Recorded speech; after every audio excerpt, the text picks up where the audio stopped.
As far as the Israeli Defense Forces, they have now gone out full out, especially when it comes to destroying and identifying Hamas terrorists and their top commanders as well. The brains behind the attack are now being targeted and they are now being eliminated. Like the Israel already has said, it is going to eliminate Hamas completely. These are visuals coming in of a Hamas commander that has been taken down, and Israel has made it very clear that it is not going to back down. So this commander, who has been identified as Ibrahim Al-Saher, and the IDF says that their fighter jets who carried out an airstrike to kill the head of the anti-tank missiles array of Hamas's northern brigade, and Ibrahim Al-Saher, who fired an anti-tank missile which killed Israeli soldiers before, he has now been eliminated in these strikes that were carried out by the Israel's Air Force.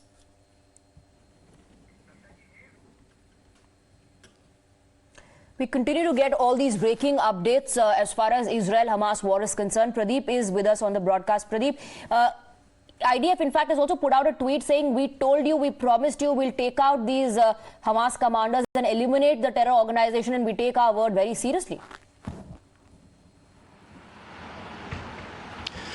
Yes, if you look, because they are translating their words into action, and that's what one can see on the ground. Because during the last few days, more than 12 top commanders have been eliminated. The first one to be eliminated by them was Murad Ali Murad. He was the same person who was looking after the aerial operation, because he was the one who had guided the terrorists with those paragliders to infiltrate into Israel's side and carry out massacre. Then they also killed Bilal Kedra. Bilal Kedra is the one person responsible for a massacre of kibbutz people. So he was also eliminated. Now this Ibrahim Al-Saher. Ibrahim Al-Saher is one person who was in fact trained to target armored brigade of Israeli army, and he had been using those anti-tank guided missiles, and he was looking after the terror in the northern brigade so far as Hamas terror organization is concerned. So he has also been eliminated. Many of their top brains have been eliminated. This is a big jolt for them. That's one of the reasons that somewhere they are trying to just buy time just by releasing those people. Not that they've changed their heart and all of a sudden they've become Messiah of peace. This day, they had always, from day one, they had been using this hostage as a bargaining chip so that they can have better negotiation, and they can also buy time to settle down and hide somewhere and save their lives and skin, because they know Israel has already made up their mind that they are going to decimate, demolish them, because we have been seeing the situation on ground, visiting all those border areas.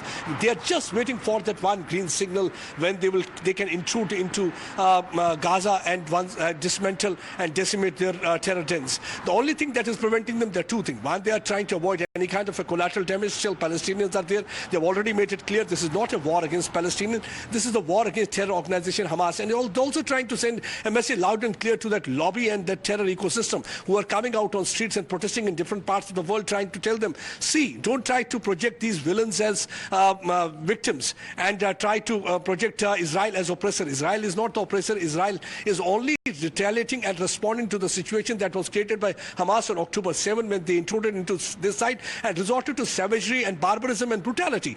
That can make any heart shudder. That's one of the reasons that yesterday they released a 43-minute raw footage that showed that how they targeted innocent children. Many of them were burnt alive. They did not leave the toddlers who were in the cradle. They did not spare people. They even tried to behead people, and they beheaded many of them. So if one looks at that footage, anybody's blood will boil with anger. And that's one of the reasons that we have seen such a strong response coming from Israel. They are saying that we are going to dismantle, and they've already started the process. And we have seen that how the tank mobilization and other things have started taking place. It is a matter of time that any time they can just go inside the Gaza territory. They've already started making incursion corridors, because we have seen earlier it was a very tactical and a measured response. They were continuing with the airstrike. Now they're trying to make those incursion corridors. When I'm saying incursion corridor, that means they're trying to clear those mines that have been laid by these Hamas terrorists, and they're also trying to clear those guerrilla gun nests, because that way it will become very easy once. Has now been eliminated by the Israeli Defense Forces, as they promised many more to go. As far as the complete removal of the top leadership of Hamas is something that has been promised by the Israeli Defense Forces.